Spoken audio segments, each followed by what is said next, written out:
그리고 저는 회사가 성장할 때 직원도 좀 같이 성장했으면 좋겠다고 항상 저희 직원들한테 다 얘기를 해요. 왜냐, 어떤 파트의 직원이 제가 채용을 해서 같이 일을 하게 되면 저는 새로 회사가 커지면 커질수록 분명 인력은 더 충원하고 규모도 커져야 되는데 나랑 같이 고생했던 그분보다 그 위로 뽑고 싶지는 않아요.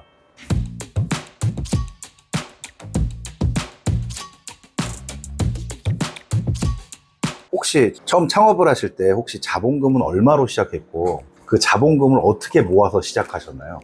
저 같은 경우는 이제 사실은 이제 직장의 재직 중에 네. 이제 투잡으로 사실은 처음에 시작을 했어요. 투자. 대신 이제 본업에 저는 피해를 주면 절대 안 된다는 이제 마인드가 있다 보니까 항상 근무 시간에는 절대 여기에 대해서 일도 신경 쓰지 않고 네. 항상 퇴근 후에만 이제 일을 하자를 목표로 잡아가지고 처음 시작해서 처음에는 그 직장 생활을 하면서 월급 받으면 네. 조금씩 저축해가지고 사실 초기 투자금은 제가 1,000만 원으로 시작했어요. 그래서 그 1,000만 원 중에 물건은 한 500만 원 정도 떼고 500만 원은 이제 앞에 있는 이제 조그만 창고 네. 그 보증금 500 넣고 그렇게 시작했죠. 이 1,000만 원을 모으는 데까지는 얼마나 시간이 걸렸나요? 그러니까 한 달에 뭐 100만 원씩 모으셨나요? 아니면 50만 원씩 모으셨나요? 그러니까 월급에서 사실 가족 생활비 쓰고 애들도 좀 케어하고 해야 되니까 애들이 그 당시에 좀 어리긴 했어도 또 돈은 들어가니까 한 달에 월급 받아가지고 한 50 정도를 저축했던 것 같아요, 와이프가. 그래서 이제 한 2년 정도 모아놓은 건데 그거를 이제 제가 홀랑 갖다 쓰니까 이제 와이프가 혼났죠. 1,000만 원이라는 금액으로 사실 사업이 아니고 주식 투자나 경매 또는 이렇게 뭐 재테크를 할 수 있는데 왜 그렇게 안 하시고 사업으로 하셨나요? 저는 재테크에 이제 관심이 사실 없었던 것도 있는데 그 당시에 한참 뭐 주식 엄청 많이 했잖아요. 네네네. 그 주식도 많이 하고 그다음에 뭐 그 가상화폐도 많이 사람들이 할 때였는데 그렇죠. 사실 정보를 알려면 공부를 저는 해야 한다고 생각하거든요. 그게 제가 주식을 할 거면 저 기업에서 뭐 하고 있는 업체인지 알고 좀 알아야 제가 저기가 성장 가능성이 있구나 없구나가 판단이 될 거라고 생각했는데 다른 회사 정보에 대한 관심이 진짜 너무 없었고 그래서 제가 하면 주식은 투자가 아니라 투기나 도박이라고 생각했어요. 그래서 나는 주식은 절대 하면 안 돼 라고 생각했고 부동산이나 이런 거는 사실 1,000만 원 갖고 시작하기에는 저는 이제 경험치가 없어서 그럴 수도 있는데 너무 부족한 돈이지 않나 싶어서 그쪽은 아예 쳐다도 안 봤던 것 같아요. 저는 항상 주변에서 그런 얘기 많이 들어요. 투자를 해야지 네가 근로소득으로 버는 것보다 더 좋다 더 크다 말씀하시면 약간의 궤변이긴 한데 저는 항상 그렇게 말하는 게 제 회사가 저한테는 배당률이 제일 큰데 왜 제가 남의 회사에 그 돈을 투자하죠? 이 돈으로 제가 물건 개발해서 유통을 하면 그 주식으로 인한 그 수익률보다 판매에 대한 수익이 훨씬 높을 거라고 생각하다 보니까 아마 15년 전으로 돌아가도 저는 주식보다는 아마 제 사업을 하지 않았을까 그렇게 생각하고 있습니다. 그러면은 지금 회사를 다니면서 이 유튜브를 보시는 분들이 이제 회사원일 수도 있고 뭐 사업을 시작하신 분들도 있을 텐데 좀 대표님께서 추천해 주시는 거는 이제 재테크가 더 클까요? 아니면은 사업이 더 클까요? 그거는 너무 큰 질문 아닌가요?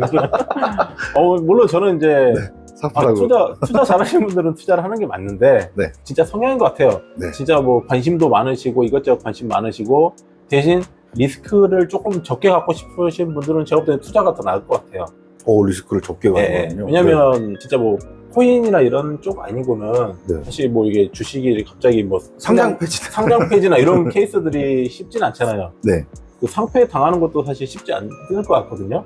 아니면 너무 일확천금을 노리고 주식도 보면 이제 너무 그 싼데 약간 갑자기 올랐다 내렸다 이런 주식들 있잖아요. 뭐 그거는 정말 일확천금을 노리는 것 같고 그냥 안정적이고 하면 그런 주식들이 떨어져도 그렇게 막 1-20%지 뭐 이게 50% 이상 떨어지고 하지는 않을 것 같으니까 최소한 많습니다. 그럼 그런가요? 투자금에 그래도 일부는 나올 수 있는데 근데 이제 사업을 하면 사실 그게 다 계속 인풋이거든요.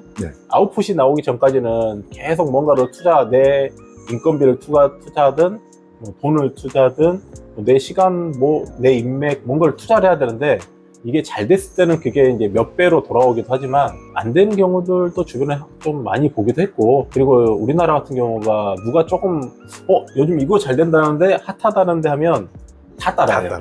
그러다 보니까 우리나라 그 시장은 정말 좁은데 이 좁은 시장에서 한 10명이 먹던 거를 갑자기 100명이 먹어야 되고 100명이 먹던 걸 1000명이 나눠서 먹어야 되면 그 중에 살아남은 사람들은 근데 중요한 거는 1, 2, 3등이 시장의 한 80-90%를 먹더라고요.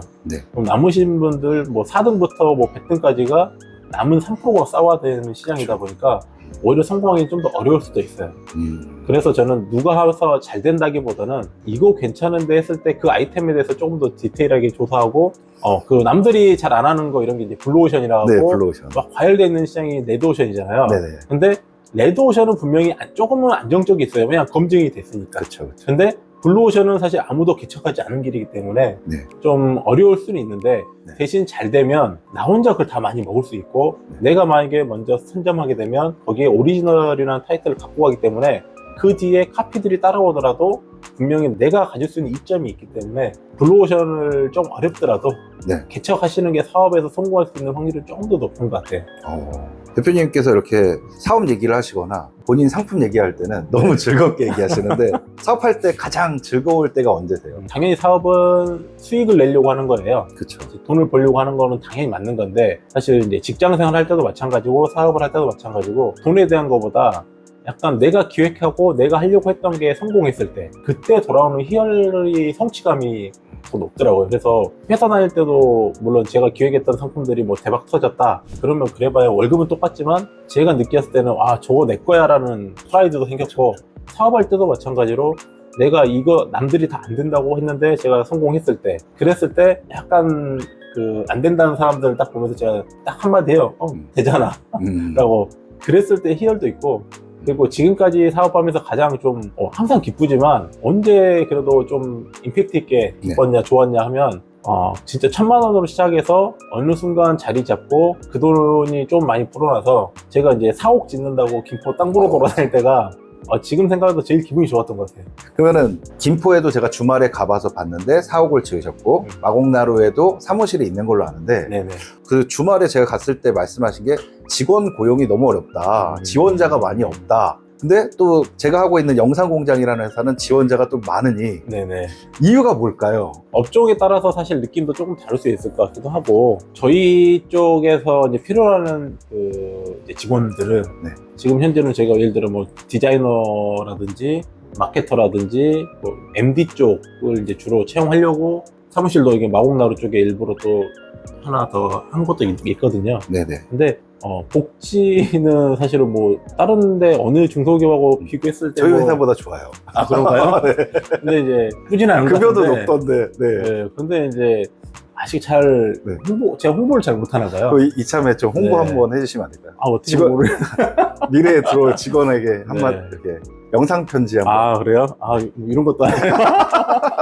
일단은 뭐 이제 지금도 저희가 얼마 전에 마케터분이 그만둬서 채용하고 있는데 제가 전문 마케터가 아니다 보니까 그 마케터분의 뭐 생각이라는 걸 다 이해할 수는 없지만 저는 저희 회사 오면 좋은 점이 MD, 디자이너, 마케터 모든 분들이 저 이거 하겠습니다 하면 98% 정도 다 무조건 한번 해봐 라고 컨펌 해줍니다. 대신 뭐 그분들이 그걸 했다 해서 문제가 되거나 잘못됐을 때 네가 있으니까 책임져 절대 하지 않아요.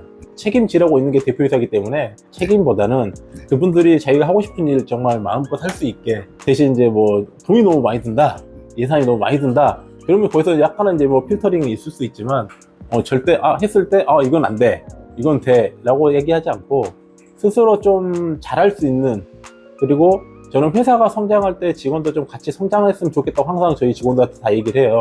왜냐 어떤 파트의 직원이 제가 채용을 해서 같이 일을 하게 되면 저는 새로 회사가 커지면 커질수록 분명 인력은 더 충원하고 규모도 커져야 되는데 나랑 같이 고생했던 그분보다 그 위로 뽑고 싶지는 않아요. 근데 그래서 아직 회사가 많이 더 성장 못했을 수도 있긴 한데 저는 그 사람 밑으로 좀 채용을 해서 그 사람이 리더가 돼서 뭔가 한 파트를 한 축을 이뤄주길 바라다 보니까 지금 이제 새로 지금 저희 현재 마케터 채용 중인데 혹시 오시면 저희가 뭐 대기업처럼 뭐 월 뭐 5억 10억씩 마케팅 예산은 그런 회사 없어요. 쓸 수는 없는데 그래도 저희 규모에 비해서 아니면 동종업계에서 이 정도면 적게 쓰진 않는구나. 그리고 프리하게 쓸 수 있는 마케팅 비용도 프리하게 열어드리고 그리고 제가 사실 사무실이 잘 없어요. 없다 보니까 직원들 너무 좋네요. 대표가 사무실에 오래 앉아있으면 근무 효율이 떨어진다 해서 없으면 좀 나온다로 막 대회하고 돌아다니고 그래요.